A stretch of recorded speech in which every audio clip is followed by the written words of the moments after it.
Olá, pessoal, e vamos a mais um podcast Glione, porque pensar dói, mas a alienação dói muito mais. Se inscreva, curta e compartilhe, porque assim você ajuda o trabalho do nosso canal. Tem país que parece ficção geográfica, uma cidade chamada Samarcanda, que você só conhecia como nome em poemas e fantasias medievais, existe de verdade. Tem a praça mais impressionante do mundo islâmico, construída por um conquistador que matava milhões e depois financiava os maiores arquitetos do planeta. Tem um observatório astronômico do século XV que calculou a duração do ano com precisão que a Europa demoraria séculos para alcançar. Tem um mercado de seda que durante 1000 anos foi o cruzamento entre China, Índia, Pérsia e Europa. E tem hoje, em 2026, 38 milhões de habitantes, crescimento econômico de 6,5% ao ano e uma batalha geopolítica em curso entre China, Rússia, União Europeia e Estados Unidos pelo controle do seu futuro. Estamos falando do Uzbequistão, o país mais populoso da Ásia Central, o coração pulsante da antiga Rota da Seda e uma das peças mais subestimadas do tabuleiro geopolítico do século XXI. Aqui no podcast Glione, vamos entendê-lo em camadas, com escavação arqueológica através do tempo.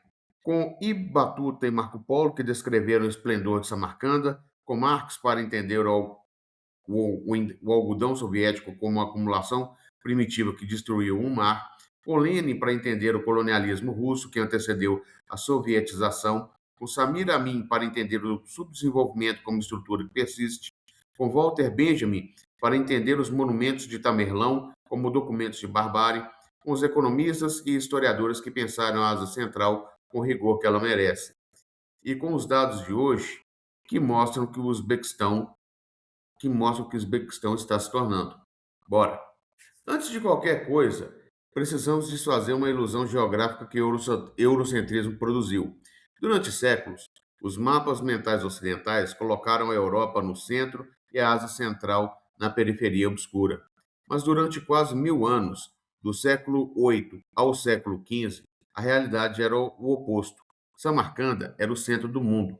Ibn Batuta, viajante marroquino que percorreu 120 mil quilômetros pelo mundo islâmico no século XIV, cujos relatos são a fonte histórica mais rica do período, descreveu Samarcanda como uma das maiores e mais belas cidades da Terra, repletas de jardins que envolvem por todos os lados. Marco Polo havia passado pela região um século antes e descreveu Bucara como a mais nobre cidade de toda a Pérsia. Por que essas cidades eram tão centrais? Por causa da Rota da Seda. Não era apenas uma rota comercial, era a rede de comunicação mais importante da história pré-moderna, o equivalente medieval da internet, porque ela circulava seda da China, especiarias da Índia, vidro da Pérsia, ouro da África, mas também, e mais importante, religiões, filosofias, tecnologias e conhecimentos. O budismo viajou pela Rota da Seda da Índia para a China. O Islã viajou para a Ásia Central pela mesma rota. A tecnologia do papel, inventada na China, chegou à Europa passando por Samarcanda. Os algarismos, que chamamos de arábicos, foram desenvolvidos por matemáticos de Bukhara e Khiva, que transmitiam ao Ocidente através dessa rede. Marx, em O Capital, mostrou que o comércio histórico não é apenas troca de mercadorias, é veículo de transformação das relações de produção, dos saberes técnicos e das organizações sociais. A Rota da Seda, que passava pelo Uzbequistão, foi o maior veículo dessa transformação na história pré-capitalista. Samarcanda não era cidade periférica que recebia a civilização de fora. Era um nó central da rede onde a civilização irradiava em múltiplas direções simultaneamente. Aqui chegamos ao personagem mais fascinante e contraditório dessa história, Amir Timur, conhecido no Ocidente como Tamerlão. Nasceu em 1336, perto de Samarcanda, e construiu um dos maiores impérios da história humana através de campanhas militares de brutalidade que deixaram pirâmides de crânios dos inimigos como marca registrada. Ele massacrou populações inteiras. Destruiu Bagdá que já havia sido destruída pelos mongóis, mas estava se reconstruindo, exterminou a população de Isfahan, derrotou o sultão otomano Beyazid I e o manteve prisioneiro, e, ao mesmo tempo, transformou Samarcanda num dos centros arquitetônicos mais deslumbrantes que a humanidade já produziu. A Praça Registã, com suas três madraças revestidas de azulejo turquesa e dourado, que ainda existem hoje, foi construída sob seu patrocínio e de seus sucessores. A mesquita de Bibi Canim, que era, no momento da sua construção, a maior mesquita do mundo islâmico, o Gur-e-Amir, seu mausoléu, que influenciou a arquitetura de todo o mundo islâmico nos séculos seguintes, incluindo o Taj Mahal. Walter Benjamin, nas teses sobre a filosofia da história, formulou um princípio que Tamerlão encarna de forma quase pedagógica. Não existe um único documento de civilização que não seja, ao mesmo tempo, documento de barbárie. As cúpulas azuis de Samarcanda são monumentos de civilização. Foram construídas com a riqueza pilhada de cidades que Tamerlão massacrou, com o trabalho forçado de artesãos capturados como escravos nas conquistas, com o capital acumulado através do terror. Marx, em O Capital, identificou a acumulação primitiva como o processo pelo qual o capitalismo iniciou sua história, através da violência, espoliação e trabalho forçado. Tamerlão praticou uma versão pré-capitalista da acumulação primitiva. Concentrou riqueza através da destruição e usou essa riqueza para construir a maior expressão arquitetura do mundo islâmico medieval. O esplendor e o terror são inseparáveis. E o turista que hoje fotografa o Registã, está fotografando ambos. O neto de Tamerlão foi ainda mais fascinante. O Lugh que governou Samarcanda no século XV, foi um dos maiores astrônomos da história pré-moderna. Construiu um observatório que calculou a duração do ano solar com erro de apenas 25 segundos em relação ao valor atual. Catalogou 1.018 estrelas com precisão que os europeus levaram 2 séculos para superar. Filho e neto de conquistadores que matavam por pilhagem, ele passava as noites medindo o movimento das estrelas. A asa central nunca foi simples. No século XIX, o Uzbequistão virou o tabuleiro de um dos maiores jogos de espionagem mais dramáticos da história moderna.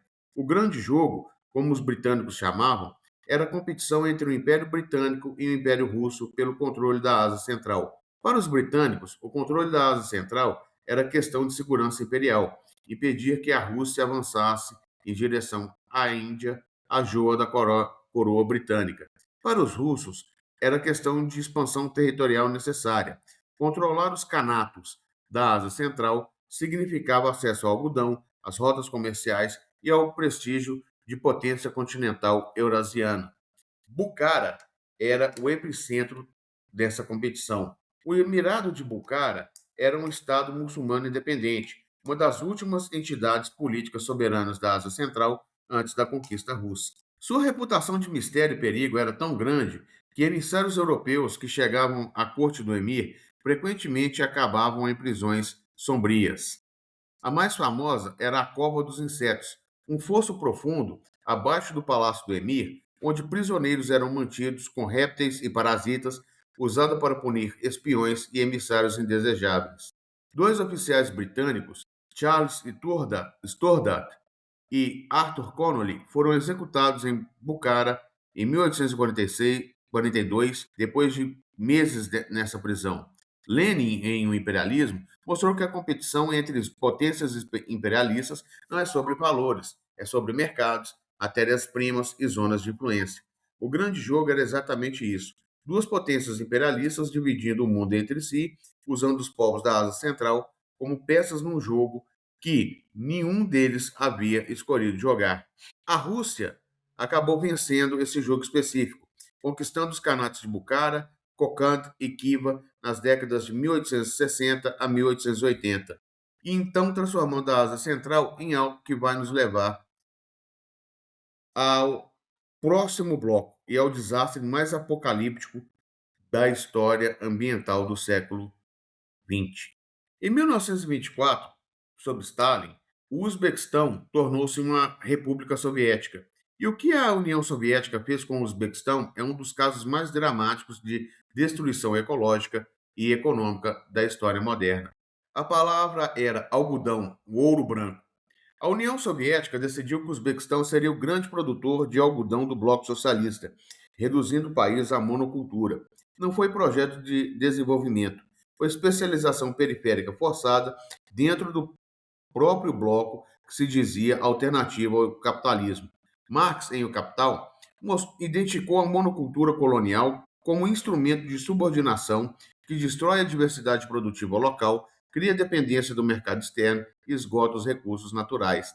A União Soviética aplicou isso ao Uzbequistão, no interior de um projeto que se chamava socialista, e as consequências foram catastróficas. Para irrigar os campos de concentração, os rios Amudária e Sirdária, que alimentavam o Mar de Aral, foram desviados em escala massiva. O resultado, um dos maiores desastres ambientais da história humana. O Mar de Aral era um dos 4 maiores lagos do mundo. Hoje é 90% deserto. Cidades pesqueiras que ficavam na margem do lago agora estão a dezenas de quilômetros de qualquer água. Os navios que pescavam no lago apodrecem no deserto de sal que era o fundo do mar. A salinidade do que resta do lago aumentou tanto que matou toda a vida. E as tempestades de sal que sopram do leito seco do lago antigo contaminam plantações e pulmões em centenas de quilômetros ao redor. Samir Amin, o desenvolvimento desigual, mostrou que o subdesenvolvimento não é a ausência do desenvolvimento, é produto de um tipo específico de desenvolvimento que subordina as economias periféricas às necessidades do outro. A tragédia do Mar de Aral é isso aplicado à geopolítica interna soviética. O Uzbequistão foi desenvolvido como fornecedor de algodão para a indústria têxtil soviética, e esse desenvolvimento destruiu o ecossistema regional de forma irreversível. Mesaros, em Paralelo do Capital, chamaria isso de destruição destrutiva, que o capitalismo e suas versões deformadas de socialismo de Estado produzem quando a lógica de acumulação prevalece sobre as necessidades humanas e ecológicas. Agora chegamos ao presente e os dados de hoje são impressionantes. A partir de 1º de abril de 2026, a população permanente do Uzbequistão atingiu 38.382.700 pessoas, um aumento de 1,8% em relação ao mesmo período do ano anterior. No primeiro trimestre de 2026, o número de nascimentos foi de 191 mil, enquanto o número de mortes foi de 43.500. 38 milhões de pessoas. O PIB do Uzbequistão cresceu 6,5% em 2024. O Banco Asiático de Desenvolvimento projeta um crescimento de 6,7% em 2026 e 6,8% em 2027. O Banco Mundial registra crescimento médio real do PIB de aproximadamente 6% ao ano entre 2017 e 2025. É uma das raras histórias de crescimento mais consistentes da Eurásia. E hoje, há dados que revelam que a direção estratégica que o país está tomando.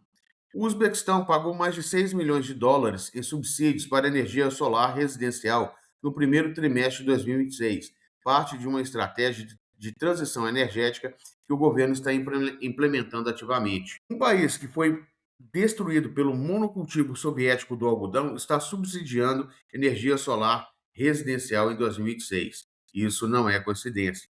É política deliberada da diversificação que começa a reconhecer lições do desastre do Mar de Aral. Mas há uma contradição central que a análise marxista precisa nomear. Por baixo desse crescimento, um problema mais silencioso está tomando forma. O Uzbequistão pode não estar formando trabalhadores suficientes para a economia que está tentando construir. O problema não é a escassez de capital, é a escassez de habilidades prontas para o mercado. Cerca de 700 mil jovens entram no mercado de trabalho a cada ano. 700 mil jovens por ano, em busca de emprego num país que cresce, mas que ainda não formou a classe trabalhadora qualificada que seu próprio crescimento exige. Rui Mauro Marini, em Dialética da Dependência, identificou esse fenômeno como superexploração da força de trabalho na periferia capitalista. Trabalhadores que não recebem formação suficiente para capturar o valor do seu próprio trabalho. A questão estrutural do Uzbequistão contemporâneo é precisamente essa. Crescimento do PIB não é desenvolvimento se não transforma as condições de vida da maioria da população. E desenvolvimento sem formação da classe trabalhadora é crescimento que beneficia o capital nacional e internacional, sem emancipar os 38 milhões de uzbeques. O Uzbequistão contemporâneo é o epicentro de uma nova corrida geopolítica que tem tudo a ver com a história que contamos, porque o país foi cruzamento entre China, Índia, Europa, na rota da seda medieval e está de volta ao centro do tabuleiro, dessa vez na forma de iniciativa do centro e rota da seda chinesa. A ferrovia China-Quirguistão-Uzbequistão, que já analisamos no episódio sobre o Quirguistão, passa sobre território uzbeque e conecta o país diretamente às exportações chinesas em direção à Europa.